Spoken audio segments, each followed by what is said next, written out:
questão de Alexandre Magno na forma dele governar. Ele vai disputar com os persas, se unindo aos gregos. A partir do momento que ele derrota os persas, ele começa a conquistar territórios, para além do que o pai dele já tinha conquistado. Então a gente vê que ele conquista a Síria, conquista a Palestina, conquista o Egito, depois ele conquista a Macedônia, depois a Pérsia, como a gente já viu, e ele ainda vai avançar pelo Planalto do Irã, conquistando, pessoal, uma terra que ninguém até então no Ocidente tinha conquistado, a Índia.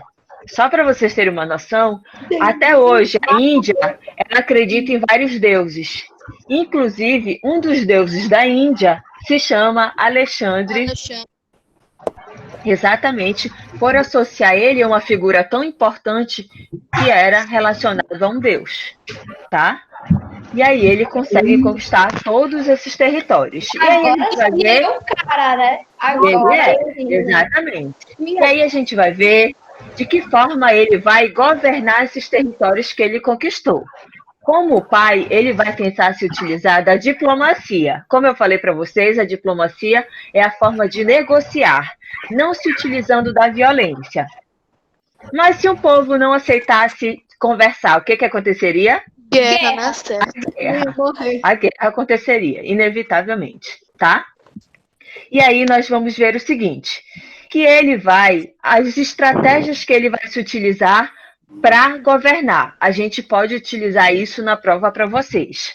A primeira, para manter a página 21, tá?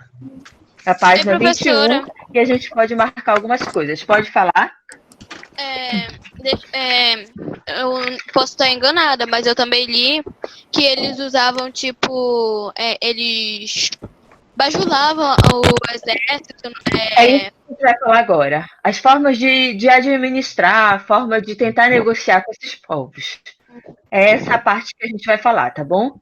Então, indo para essa questão. Para conter, para não fazer com que as pessoas que eram dominadas por ele tivessem ódio ou fizessem rebeliões, ele proibiu que o seu próprio exército saqueasse ou, de repente, pilhasse esses territórios. O que quer dizer isso? Normalmente, quando um território conquista outro, o vencedor tira toda a riqueza daquele local. Ele saqueia, ele destrói aquele local, ou seja, ele faz pilhagem para submeter aquele povo às suas ordens. Só que o Alexandre Magno, ele resolveu não fazer isso. Para que o povo que foi conquistado por ele não se rebelasse, não criasse ódio, ele proibiu que o seu próprio exército fizesse isso. Ou seja, ele deixou bem claro, respeitem esses povos, não tirem as suas riquezas. Eles vão pagar impostos para a gente, eles vão obedecer a gente, mas não destruam as suas conquistas, não destruam as suas casas, os seus territórios. Outra também que ele vai fazer. Para conquistar o próprio exército, afinal de contas, a gente entende que quando o exército fazia isso, o exército era enriquecido com essas pilhagens. Para seu exército não ficar chateado, o que ele fazia? Era uma forma sempre de homenagear o seu exército. Sempre quando ia para uma batalha, na volta, ele fazia banquetes, através de comidas e bebidas, como uma forma de comemorar, de valorizar a vitória do seu exército. Nesse momento, o Fernando queria ser um guerreiro lá de... Eu vou ler a pena. Pois então, aí tu percebe no fim das contas que quando tu és valorizado, tu vai respeitar aquele líder. E era essa a ideia de Alexandre. Ele passa a trazer todos os benefícios também para o seu exército.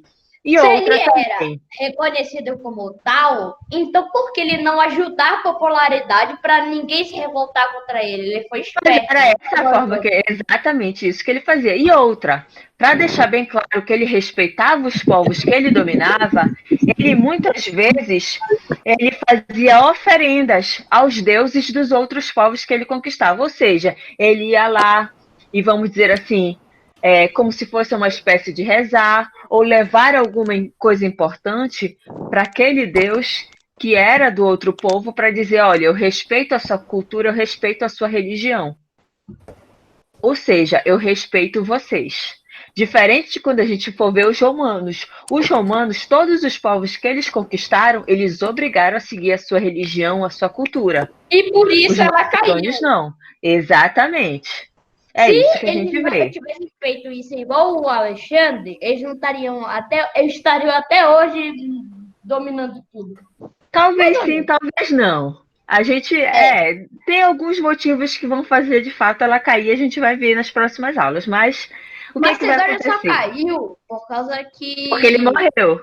Aí a partir ficou uma disputa territorial. Mas calma, vamos para lá, vamos para essas questões. E como ele governou? Era um território muito grande, a gente viu. Chegou até as Índias. Então, de que forma ele vai governar? De 3 formas. Questão da prova para a gente, tá? Se vocês quiserem até marcar, a gente pode fazer isso. Na página 21, depois desse quadro, a gente pode ir para o primeiro, segundo, terceiro parágrafo. Para administrar tão vasto império, aí vocês podem marcar todo esse parágrafo aí. E colocar do lado como importante. Espera aí que eu já volto. Tá. Corre, Vitor. Qual é a página, professora? Eu já tinha mais. A página 21, Júlia. Depois do quadro, do primeiro quadro, terceiro parágrafo. Para administrar tão vasto império...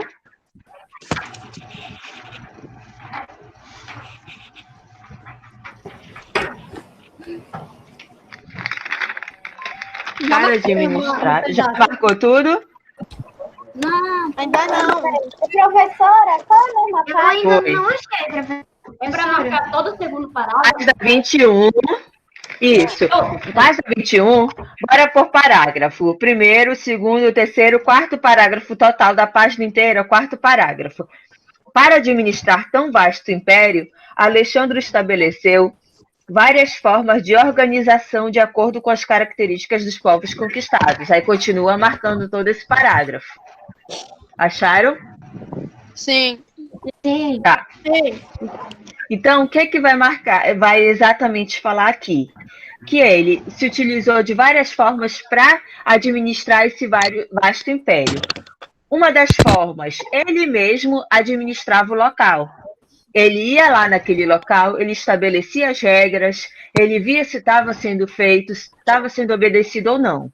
Outra forma dele administrar também era os antigos líderes, negociando com os antigos líderes. Olha, vocês continuam aqui administrando, mas vocês obedecem as minhas regras. Mas, de todo jeito, vocês, teoricamente, continuam no poder. Entendeu? Então, é como se fosse hoje o Brasil. Tem governador, prefeito e presidente. Perfeito, Yasmin. É essa a ideia. Esses líderes, eles permanecem, mas agora não como se fosse a figura de um presidente, mas como de um governador, que agora vai ter ligação com o principal. Perfeita essa tua colocação. Tá? E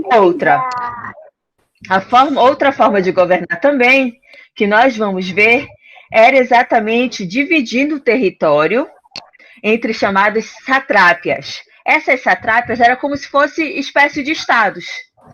E nesses estados, ele colocava pessoas de sua confiança, que eram normalmente generais que iam junto para a batalha com eles. Entenderam? E o terceiro Então, maneira? eu posso pedir isso na prova para você. Então, Vitor, a terceira forma é ele dividir os territórios em satrápias, como se fossem estados, e cada território seria administrado por um general que ele escolheu. Tá? Aí a primeira maneira é de ele A primeira, ele mesmo, ou ele comandar, né? a primeira mesmo, ele governava em alguns locais. A segunda, continuava com os líderes anteriores, só que obedeciam a ele. E a terceira, ele escolhia os generais para determinados locais. Caras aí que são tipos de governadores. Perfeito, é essa a ideia. Tá? Ok? Aí nós vamos ver, isso eu vou colocar na prova para vocês. De que forma Alexandre Magno administrava esse vasto império? Aí vocês vão colocar pelo menos 2. Quais as formas de administração? Aí vocês coloquem pelo menos 2. Continuando Tudo bem? com os mesmos líderes de antigamente. Isso. Ou ele administrando, ou ele colocando general. Aí fechou a questão. E uma forma também, já que é um vasto império, uma forma que ele viu para a questão econômica, para facilitar essa questão do comércio, dos produtos, ele estabeleceu uma moeda. Essa moeda, porque a gente entende, já pensou se cada território tivesse moedas diferentes, não seria muito complicado de administrar essa economia? Seria. Então, ele vai e estabelece uma moeda para circular em todo o seu território. É igual Nós aqui no vamos ver, Brasil. então. Tem o real, lá nos Isso. Estados Unidos o dólar. E é só Perfeito, isso. era essa a ideia. Então, por todo o território que ele administrou, ele estabeleceu essa moeda. Nós vamos ver que o comércio passa a ser o principal forma de renda econômica para essa Macedônia, para o território da Macedônia, e nós vamos ver Ô, que tia, esse sua voz comércio... travou pra mim totalmente por uns 5 segundos. Pode refalar aí as coisas que você tinha falado? Tá, a gente vai ver que ele, para administrar a questão econômica, ele vai estabelecer uma moeda para todo o seu território, para facilitar tudo, tá bom? Tá. Foi isso. E aí nós vamos ver que o comércio é a base econômica da Macedônia, e nisso vai atingir as regiões da Ásia, do Oriente Médio, da África e boa parte do continente europeu. O comércio vai girar em torno de todos esses territórios. E quais seriam esses produtos? Isso. Os produtos que vão ser utilizados para ir para todo o território. Artigos de luxo, perfumes, especiarias. O que são as especiarias? São produtos raros. Por exemplo, naquela época, o que era produto raro? O açúcar, a canela, tudo no caso da Índia. Professora, uma pergunta. Menta. Pode falar, Yasmin. Aí na Macedônia, não, Sim. nesses locais que ele conquistou, Sim. eles ainda usavam agricultura ou era mais comércio? Existia agricultura, afinal de contas, eles precisavam de uma alimentação. Mas muitas vezes essa agricultura ficava em outros locais que eles comandavam. De todo jeito, os produtos sempre variavam. Iam desde Então- alimentos até produtos de luxo, perfumes. Entendi. Mas Então- o que ele mais favorecia era o comércio. O que mais dava dinheiro para eles era o comércio. Certo. Tá? Assim, a pergunta na prova se ela não vai aceitar a agricultura como resposta, só comércio. O comércio passa a ser a base mesmo deles. Tá?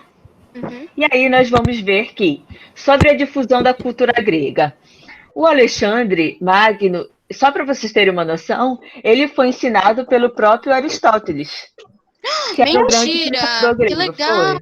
Se eu não me engano, eu já sabia disso aí? até. Eu já sabia Nós disso. vamos ver, Aristóteles. nós vamos Já ver visto lá no livro. que por onde ele passa, ele vai levar todo o conhecimento grego. Ele leva todos os estudiosos junto com eles para que eles consigam, vamos dizer assim, expandir, levar todo esse conhecimento da cultura grega. Por isso que a gente pensa o seguinte, essa cultura helênica é onde vai entrar todo esse território, toda a cultura grega, para todos os locais onde Alexandre Grande conquistou. Nós vamos ver, então, que ali ele vai reunir filósofos, matemáticos, astrônomos, arquitetos, geógrafos, botânicos, médicos, ou seja, toda forma de conhecimento, ele vai chamar todos esses conhecimentos para se unirem e ampliarem e discutirem essa forma de pensar. Nós vamos ver que tem duas regiões que vai ser esse centro de conhecimento, que é a cidade de Alexandria, no Egito, e Atenas, na Grécia. Vão ser os dois polos de conhecimento, onde mais se concentram estudiosos de todos os locais para sentar, estudar, discutir e ampliar esse conhecimento. Como eu falei para vocês, por todos os locais que ele for, ele vai levar tanto os livros quanto os estudiosos, os arquitetos. Rapidinho, Vitor, é por isso que em muitos locais fora da Grécia tem as esculturas gregas, tem o conhecimento grego, porque ele levou tudo isso e ele foi construindo obras sempre aos moldes da cultura grega, tá? Fala, Vitor. Ô, tia, agora que eu parei pra pensar, que lá naquele tempo, ninguém pensava que existia uma coisa assim, de uma doença que ia parar o mundo. Não A pensava gente no vai ver, na verdade, mais essa situação no nosso último bimestre, que é a Idade Média, que aconteceu algo parecido. Exatamente, Fernando, com a peste negra, né? Mas indo para cá, para essa situação, o que a gente E uma precisa coisa, entender? agora Vamos fechar calma, Vitor. Tem relacionado ao tema? Se não for, depois a gente fecha. Vamos tentar aqui.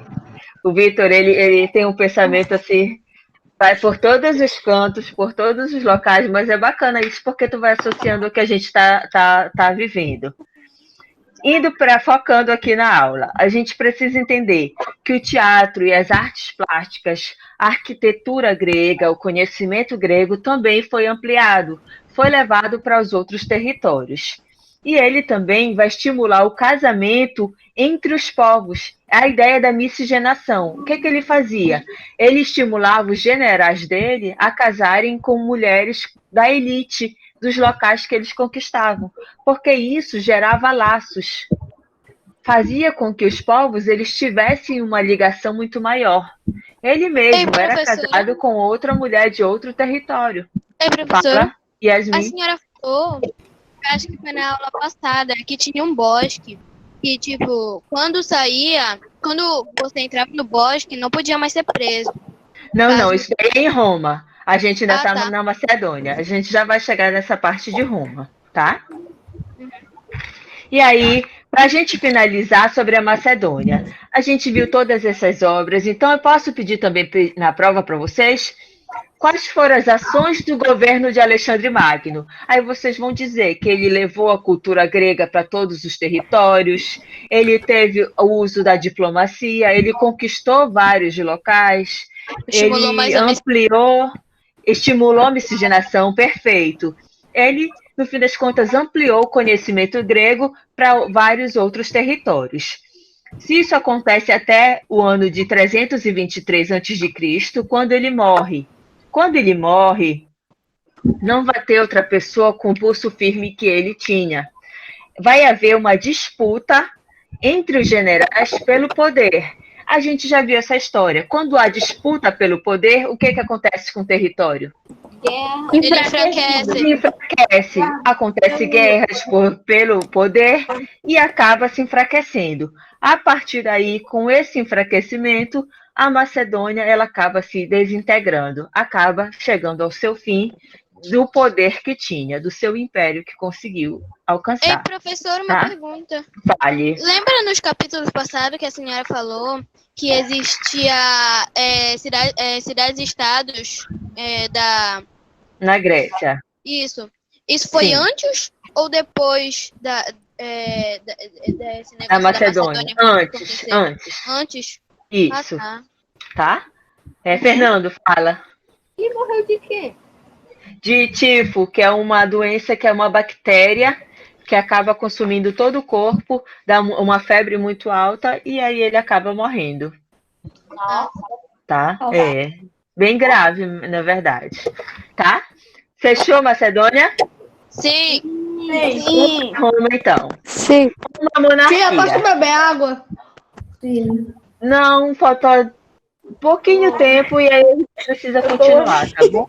Só 26 minutos. Vamos tentar fechar, pelo menos, a monarquia. Essa é o meu cronograma de hoje, é fechar a monarquia.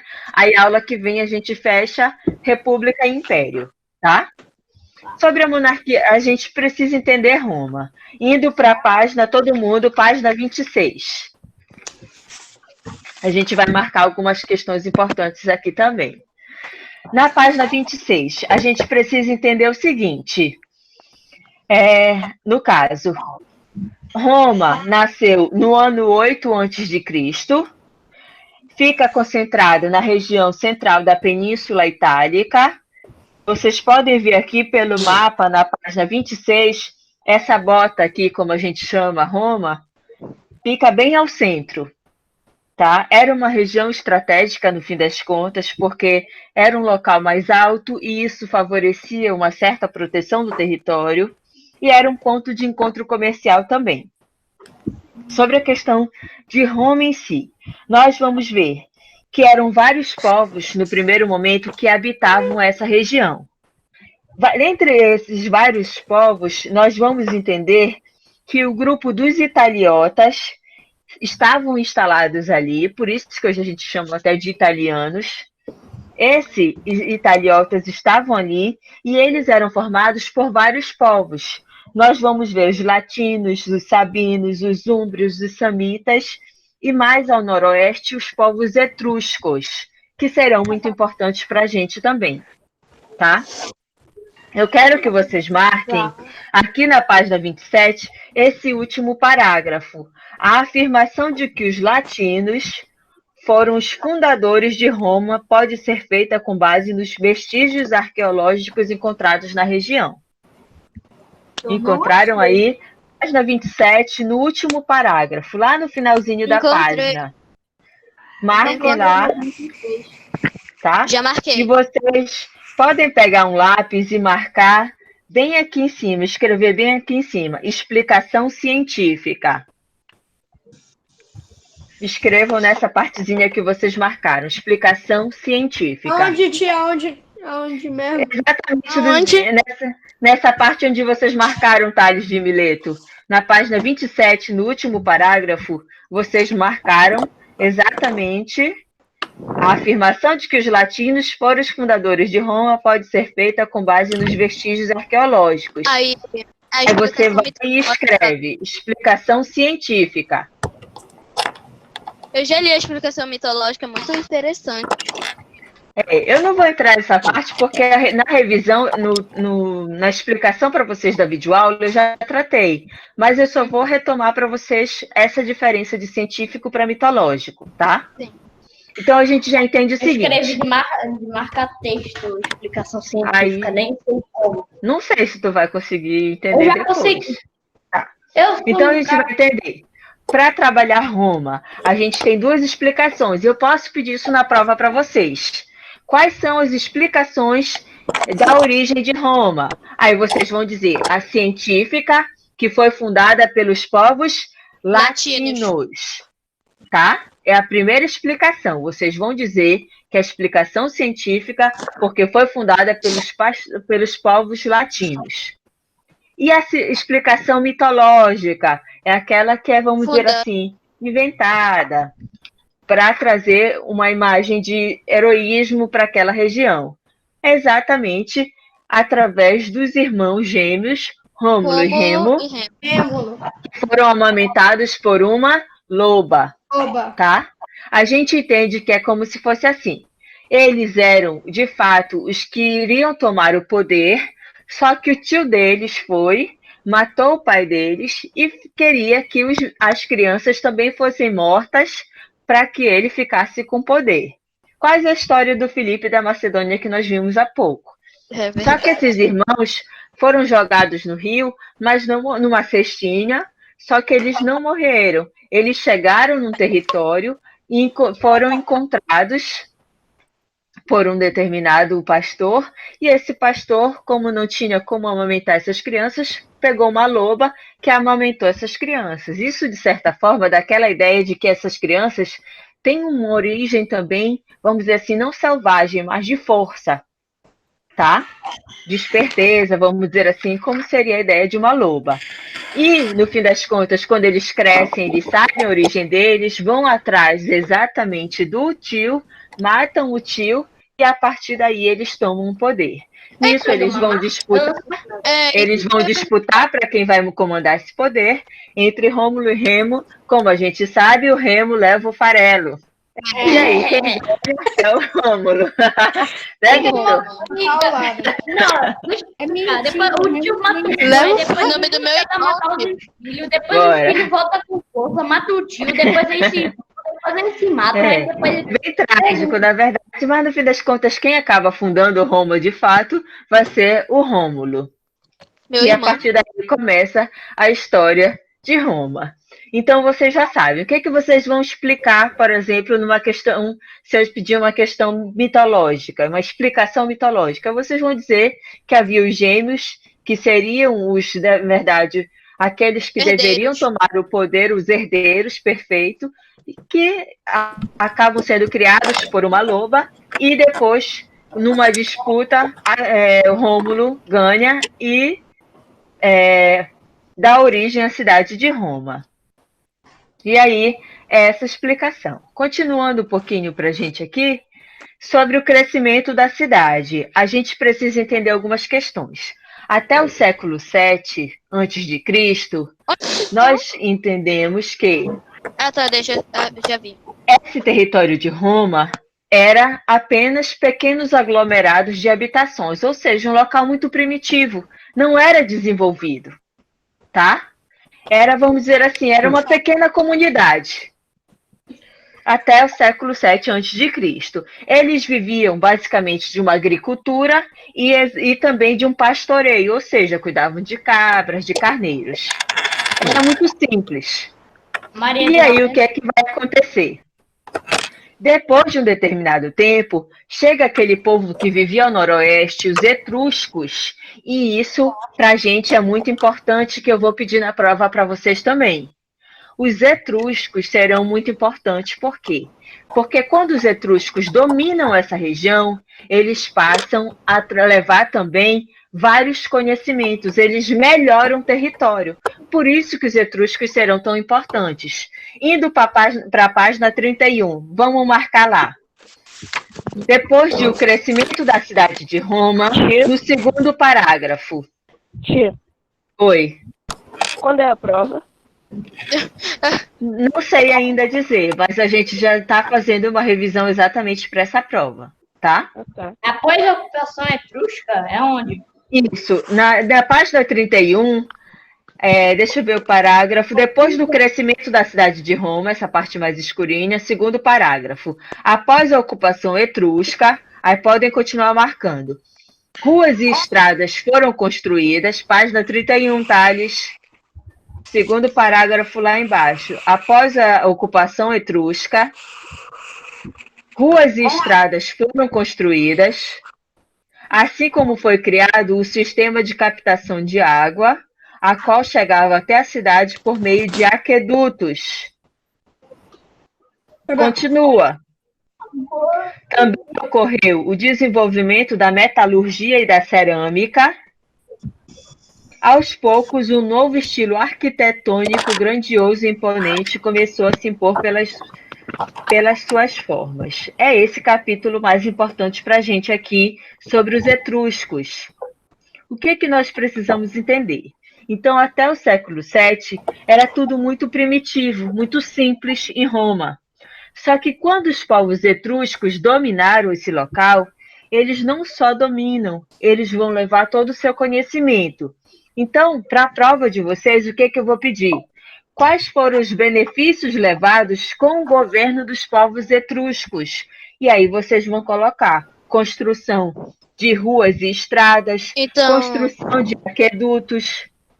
Então, tipo, eles foram responsáveis pela arquitetura... Desenvolvimento, isso.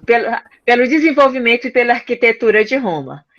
Aí nós temos aqui os aquedutos, o desenvolvimento da metalurgia, ou seja, pegar os metais e transformar em objetos, em armas, e também a cerâmica, que a gente entende a utilização exatamente de todos os vasilhames, para tudo que serve a cerâmica. Tá, no caso seria arquitetura, cerâmica, metalurgia construção de estradas, de ruas e de aquedutos. Ok? Para isso, os etruscos, nós vamos ver que os etruscos vão governar por um bom tempo Roma. E aí a gente já chega naquela questão principal. Nós vamos ver também que nesse momento, que é o que a Yasmin tinha falado ainda agora, é como Roma foi exatamente ocupada. Para que chamasse os povos para ocupar esse território, nós vamos ver que existia uma espécie de exatamente de bosque, que era o limite para chegar a Roma. A partir do momento que as pessoas chegassem nesse território, eles, independente do que eles fizessem em outros territórios, eles não seriam mais julgados em Roma. Eles poderiam ficar ali e viver de uma forma tranquila. Isso era uma forma de chamar as pessoas para ocupá-los.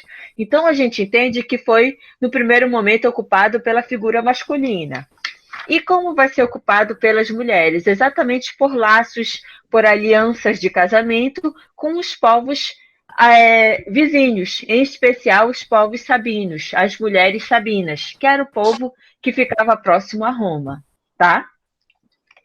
E aí, indo para essa vida de Roma, nós vamos ver que era uma situação, era uma vida semelhante ao que estudamos na Grécia. A figura do pai vai ser a mais importante. A figura do homem em si, o pater familias, é que vai comandar aquela família que era ligada por laços de parentesco.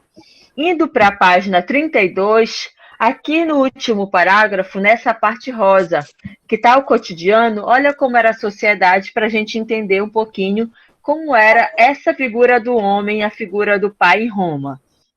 Olha lá, a sociedade romana estruturava-se em torno da família, termo que compreendia não apenas pai, mãe e filhos, mas também os escravos, a casa, os animais e todos os bens sob o controle do chefe da família, o pai.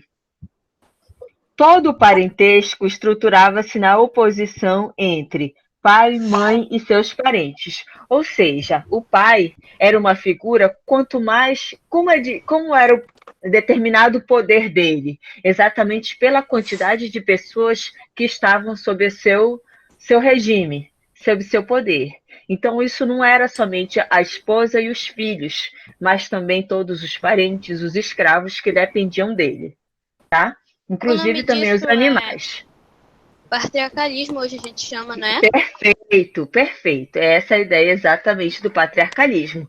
Falando em patriarcalismo, a figura da mulher em Roma era extremamente vigiada. Como na Grécia, no caso Atenas, em Roma, essa mulher era uma propriedade do homem. E dos filhos. Era a figura masculina. Oi? Estou na página 33 agora, tá? Obrigada. De nada. Então aí a gente entende que a mulher passa a ser domínio do homem e quase ela não tem direitos. Com o passar do tempo, aos poucos as mulheres conseguem conquistar, por exemplo, a ideia de renunciar a um casamento, de não aceitar um pretendente. Mas na prática, em boa parte de Roma, essa mulher tem que obedecer à figura do homem. Indo para a sociedade, a gente tem aquela ideia que a gente chama de pirâmide social. Quem é que manda em Roma? Patrícios. Os patrícios. Os patrícios eram exatamente, pessoal, os donos das principais terras, das maiores terras, os latifundiários. Nós vamos ver também que era considerado os descendentes do fundador de Roma, tá? E eles viviam normalmente nas casas mais amplas, eles dominavam, eles eram os mais ricos e poderosos, os patrícios. Depois deles, nós temos os plebeus. Os plebeus são aqueles homens livres, mas não tem que direito. na verdade, exatamente, não tinham direitos políticos. Eles, no caso, não também interferiam na administração da cidade, e no fim das contas eles só obedeciam. Mas tem uma diferença entre patrícios e entre plebeus e clientes. Os clientes eram plebeus? Eram, mas eles tinham um status um pouco a mais. Por quê? Porque eles eram os protegidos dos patrícios. No caso, os clientes trabalhavam diretamente para os patrícios. Essa troca de relações fazia com que eles fossem um pouco mais respeitados. Entenderam? Do que os plebeus, né? Então, no caso, exato. Só quem cuidava da administração de Roma eram os patrícios, só. Só eles. Isso. Mas os clientes tinham, exato, no primeiro momento será uma monarquia. Nós temos ali um rei, mas quem vai ajudar esse rei também serão os patrícios, entendeu? Porque esse rei, ele não tem como governar sozinho, ele precisa de ajuda de algumas pessoas, então os patrícios vão ajudá-los. República, eu vou me confundir um pouco por causa daquele negócio de...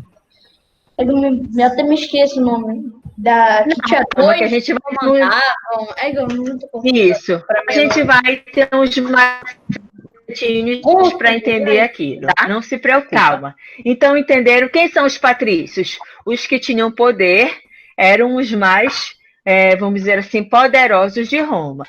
Os plebeus eram os homens livres. Os clientes eram aqueles que eram protegidos pelos patrícios. E os escravos eram os prisioneiros de guerra, os descendentes dos endividados. Não esqueçam, filhos de escravos, escravilho. E aí nós temos aqui, primeiro momento, que já quase fechando nossa aula de hoje, a monarquia. Foi a primeira forma de governo em Roma. Nós então vamos estudar monarquia, república, império.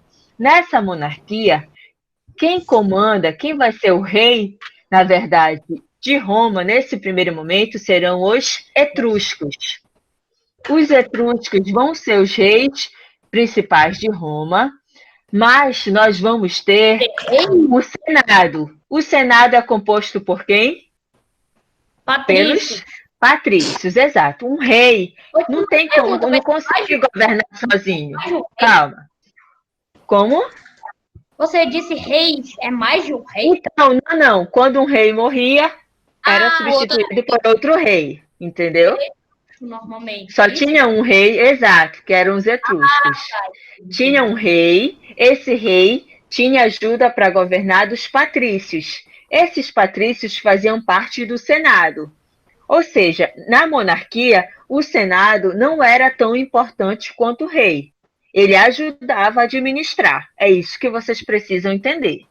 E os patrícios faziam parte desse Senado. Tudo bem?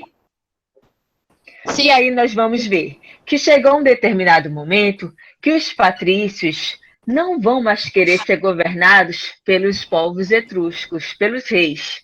Então, esses patrícios vão se unir e vão destituir os etruscos, vão expulsar os povos etruscos do poder. Quando eles expulsam os povos etruscos do poder, o que eles fazem? Eles tomam o poder. Se eles tomam o poder, qual vai ser a principal forma de governo, qual vai ser a principal instituição nesse momento de poder? Se a gente tirou o rei. O patrícios. Que fazia parte do Senado. Perfeito.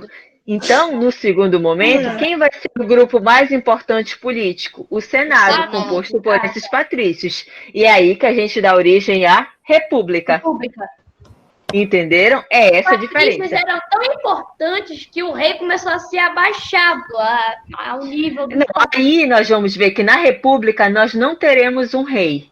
Exatamente para impedir que o governo fique na mão de uma só pessoa. Então, a gente acaba com esse poder na mão de um rei. Então, eu me confundo muito lá na parte da República. Calma, a gente vai estudar aos poucos isso tudo. Não se afobem, porque aos poucos a gente vai entender. O que vocês precisam saber nesse primeiro momento? Quando a gente fala de monarquia, era governado pelos etruscos, pelos reis etruscos, mas tinha ajuda do Senado, que eram os patrícios, que eram os romanos mais ricos. Quando esses romanos mais ricos, os patrícios, expulsam os reis etruscos, eles tomam um poder na figura do Senado. Então, o Senado passa a ser a instituição mais importante e a gente dá origem aqui à República. Essa República, então, passa a ser o nosso instrumento da próxima aula. Não saiam ainda, porque eu vi que vários alunos chegaram. Só para eu finalizar. Rapidinho, Vitor, só para eu fazer essa pequena... O Alan chegou? Tia. Sim. Tá, o Alan chegou. Rapidinho, já abro para vocês fazerem as perguntas. Maria a Ana Júlia chegou. Ana Heloísa chegou? Ana Heloísa? Não. Eu já estava dentro da aula, tia. Faz um tempão. Ana Heloísa? Não, Sim, eu vi. Ana Clara chegou? Maria Eduarda, sim. Ana Clara não, vou só por chamada. O Antônio chegou? Não. O Antônio não apareceu em nenhum. Tá, o Antônio José. Tá, o Benício chegou? Não. Cássio Gabriel? Não.